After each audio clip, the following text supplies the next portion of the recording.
Sveiki, draugai, atvykę į 12 video vlogą iš New Yorko, iš Amerikos.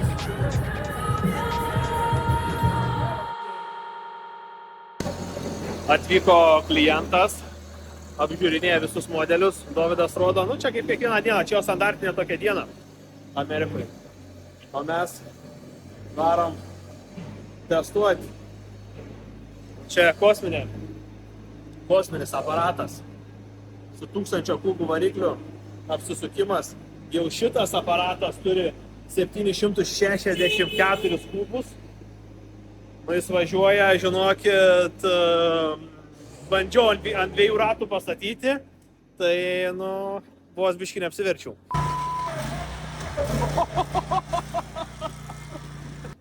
Kosminis aparatas, tai varom testuoti, jums parodyti gerų vaizdų. Turime čia tokios technikos, kurios neturime Lietuvoje, šiek tiek vis tiek skiriasi tiek darbai, tiek visokie dalykai. Čia pavyzdžiui šitos vėjapijos, šita Lietuvai dar skirta būtų, aišku, didesnė, toks sunku būtų gal su ją sukinėtis, 1,60 cm, plotis 62 inčai, gaunas apie 1,57 m. Šitos taip pat stovimos yra, pas mumis su tom stovimom nelabai naudojasi, čia irgi 157 cm gaunas, metras iki 1,60 m, 3 peiliai, variklis litrinis. Šiaip mes gausim jas ir į Lietuvą už kokių 2-3 mėnesių. Aš jam iš tikrųjų šitas vėjapės ir norėjau parodyti, kaip jos pagamintos, kaip jos kur, aišku, Lietuvoje galėsite atvažiuoti, išbandyti pas mus, bet viskas padaryta labai profesionaliai, visi išpjaustymai, padarymai, nes dabar irgi čia taip pat šiaip tokia tema Kinija. Visiems labai čia tos prekės Kinija. Viskas yra iš Kinijos, normalu, taip pat ir Amerikoje. Visi supranta tai, kad viskas yra iš Kinijos. Ten bandė antidempingo visokius muitus dėti, ten sniego pusom 255%, nes ten kai kurios Amerikos gamyklos, Kinijos gamyklos perdempinguoja Amerikos gamyklos, jie nori savo rinkoje, bet tai ne kokybės klausimų visų pirmiausia. Atsistoja ta Kinija su Amerika, palaiko savo šalį, nori savo gamyklos, bet nedirba taip nei amerikonai. Vis tiek juk detalės visas siunčiasi iš Kinijos, tai koks skirtumas, kur pagaminta, galime sakyti, pagaminta Lietuvoje, mes parsisiųsime visas detalės, visus išpjovimus, nes tai kainuoja ženkliai pigiau, susidėsime visko, o variklį gali importuoti iš kur nori, iš Amerikos, iš kitų šalių, iš Europos, niekas neturi tų variklių. Tiek Brixas priklauso Kinijai, tiek ta pati Honda jau yra Kinijai seniausiai, Zongshenas, Loncinas, visi yra tie varikliai Kinijoje. Visos tos detalės tinka, tų detalių visur pilna, kuris bebūtumėte Europoje, Amerikoje ar bet kur.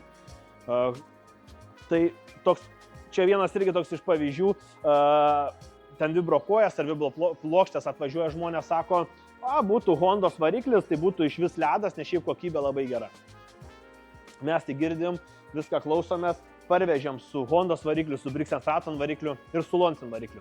Su Loncin 800 €, su Briggs & Stratton apie 1600, su Hondos 2000 daugiau, nes variklis vos ne 1000 kainuoja. Ateina tie patys žmonės ir tai duokit man su Loncin. O tai kodėl nebeperkat su Honda? Tai dabar čia 3 kartus mokėti daugiau. Tai šnekėti yra viena, daryti yra visai kas kita. Mes tai girdimėmis, mes galim bet ką iš bet kur parvežti, atidaryti netgi Europoje gamyklą ir tą techniką surinkinėti, padaryti, kad tai surinkinėtų europiečiai. Kuo tai skirsis? Tai jums tai kainuos 3 kartus, jums kainuos galutiniam klientui, mums irgi tai kainuos pagaminti. Be abejo brangiau, tai antkainiai bus didesni, galutinė kaina bus didesnė, tai tada bus taip, kad jau nebenorėsit kažkokios kokybės, aukščiausia, ką turi kinai, aukščiausia kokybė čia, nėra nei prie vienos prekės, kuo prisikabinti. Aišku, kad tie kinai gali pagaminti kuo pigiau, kaip Lenkų tiekėjai, kai kuriuos aš pažįstu. Jie ateina ir neprašo, kad tai būtų kokybiška, tai būtų gera. Išpjaustykit čia su CNC staklėm, kad čia nebūtų lipdukų, nes tai papildomai kainuoja, tai kainuoja man, kaip įmoniai, kaip juridiniam žmogui, kaip mano įmoniai, tai kainuoja papildomai. Padarykit kažkokį geresnį užsukimą, padarykit mechanizmą kažkokį geresnį peilį. Tai viskas dedasi, jie tai gali daryti bet ką jūs paprašysite, dedasi ir galutinė sąskaita tokia. Tinka, nes aš noriu, kad būtų kokybiškai išpjausta, viskas čia guoliai tokie, taip pat pompos iš Amerikos, tarp kitų importuotos, sudėtos, kažką importuoja iš Italijos, kažkokį ten agregatą ar kažkokį mechanizmą, kuris ten yra irgi gerų gamyklų. Kai kur yra komponentų, sakykime, tai viskas atsiremia. Kiti nori ateina, sako, man padaryk tą patį produktą 20% pigesnį. Tai ką jie padarys?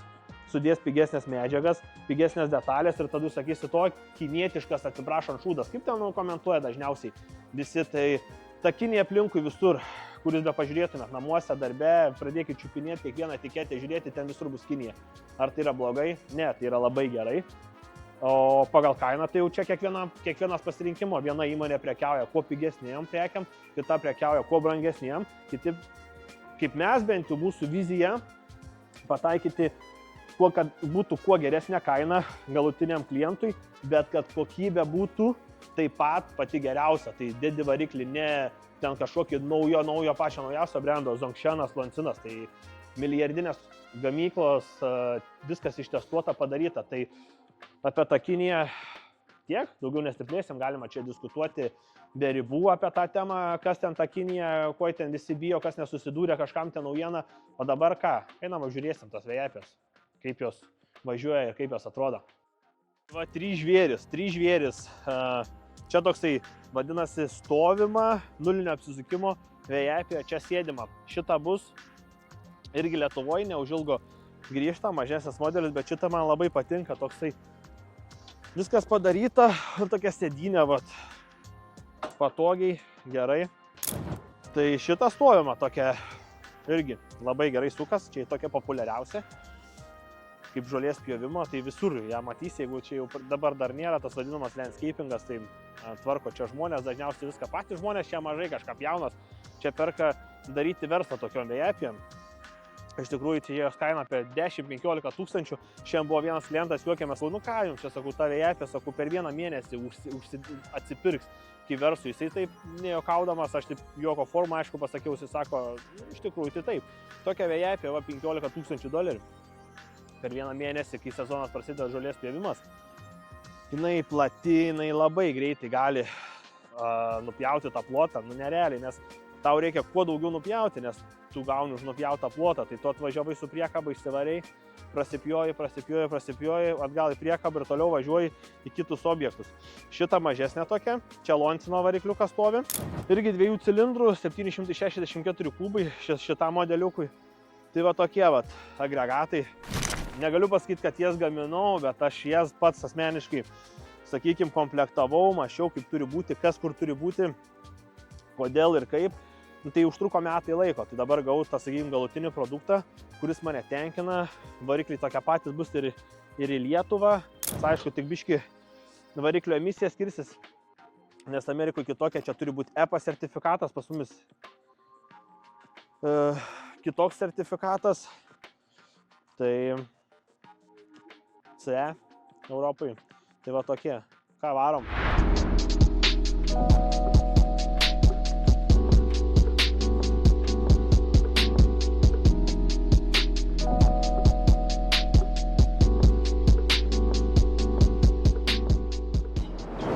Žiaurų žvėris, galiu pasakyti, važiuoja spūdingai.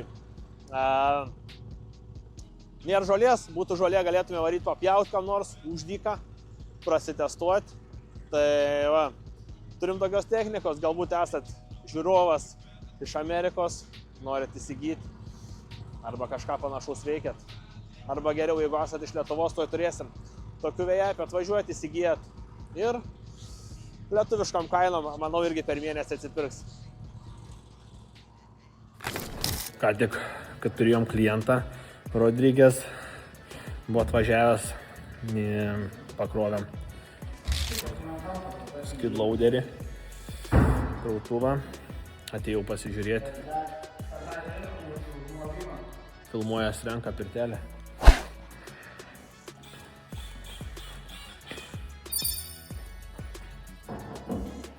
Šiandien eisime pirtelę, berniukai. Kursim pirtelę šiandien? Radiškai.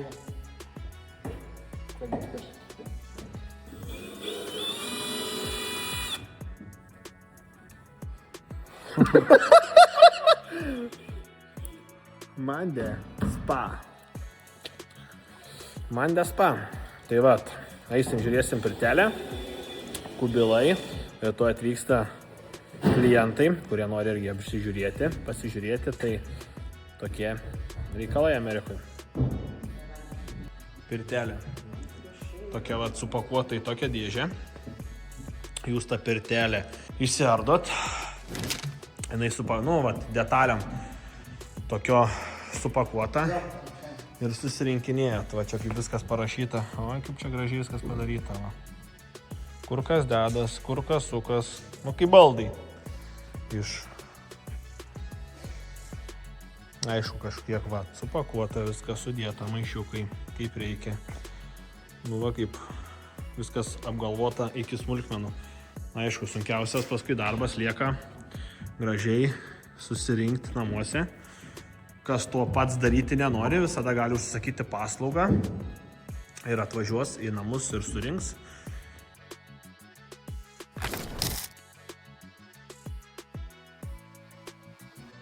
Sėdėm Amerikoje pirty, neužkurtoj pirty su Martynu ir diskutuojam.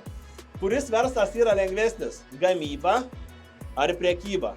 Kuris verslas, kaip tu galvoji, yra lengvesnis? Tik va, Martyno technikos įkūrėjas. Gamybos niekam nerekomenduočiau. Nuoširdžiai rimtos gamybos, jeigu ten, žinai, kaip yra garažiniai tokie, kur ten, nežinau, vieną pirtis. Mes nieko asmeniškai neturim, nes taip sakom, garažai, nes kartais, suprantat, ateini, pirtis kainuoja 10 000, jūs randat už 7, paskui žiūri, kad iš 3 savaičių 3 mėnesiai, stiklas iškritęs, tas nedaleista, tas nedaveršta, tai mes taip juokaujam garažiniai. Visada, kai jūs randat pigiau, tai jūs tas pigumas atsiliepia į servizą, bendravimą, kokybę, pristatymą, darbuotoją ir visą kitą. Atsakomybės ilgalaikės, nes yra realios garantijos, ta prasme, kurias reaguojam, važiuojam po visą Europą, nesvarbu, kur bebūtume. Tai jeigu gamini vieną pirtį į savaitę, galit pradėti gaminti, sėkmės. Bet aš geriau rekomenduočiau būti gerų specialistų įmoniai, ateiti ir gaminti pirtis kitam ir užsidirbti. Nes šiaip yra ką veikti. O šiaip, jeigu nejuokaujant, tai esam Amerikoje. Martynas taip pat, susitikom.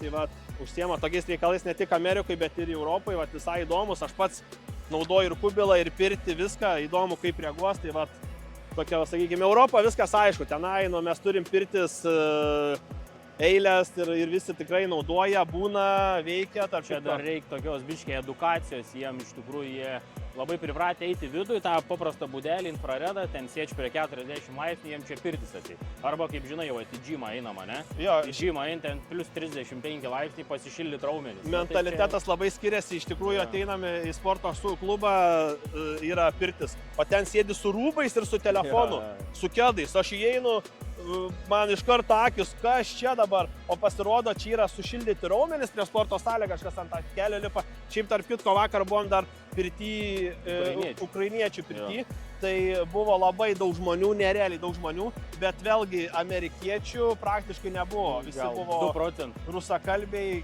Kazakstanas, Kirgizija, visos tos šalės, sakykime, tokia. Tai mes arčiau prie tos pirties. Bet po truputį jau pradėt suprasti ir vertinti, kas ta pirtis tikra. Tai vat mes tą ir veikiam, čia edukuojam, stengiamės edukuoti ir, aišku, parduoti. Ne tik edukuoti. Reikia edukuoti ir parduoti. Toks tikslas. Taip, pirtis yra gerai. Tai ką, ačiū Martynui už edukaciją. Ką, šiandieną važiuojam, iš tikrųjų žaidžia šiandieną, visada kai būnam Amerikoje, šiandieną žaidžia Chicago Bulls su New York Knicks. Ką, mes važiuojam į krepšinį, o jum gero. Su Buzeliu pasisveikinti. Su Buzeliu. Gal jam reikia pirties, tarp kitko, tai lietuviai pastatysim. Manau, net ir nemokamai. Drąsiai.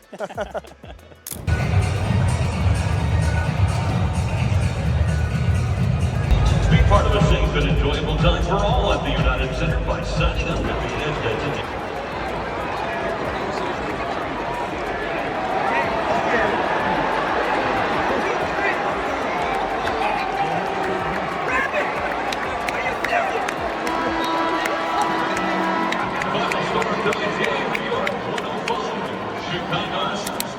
ačiū, kad žiūrėjote mūsų 12 video vlogą. Ačiū, kad užaugote, tikiu, esat, stebėt visuose socialiniuose tinkluose, tiek Facebook'e, Instagram'e, TikTok'e ar dar kažkur, kam įdomu technika, kam įdomu, kaip mes darom, kur mes darom, su kuo mes darom šitą visą verslą, techniką, pardavimai ar kažkokios problemos, kurių gal tiek daug aš jums ir neparodau, ateityje galbūt nesinori, kaip sakant, ten rodyti tų visokių, bet gal būtų visai verta, apie tai pagalvosim. Tai ką, jeigu patiko, laikas, subscribas, pasidalinkit su draugais, parašykit komentarą, mes lekiam Lietuvą, grįžta daug naujienų ir susitiksim jau iš Lietuvos. Ačiū jums labai.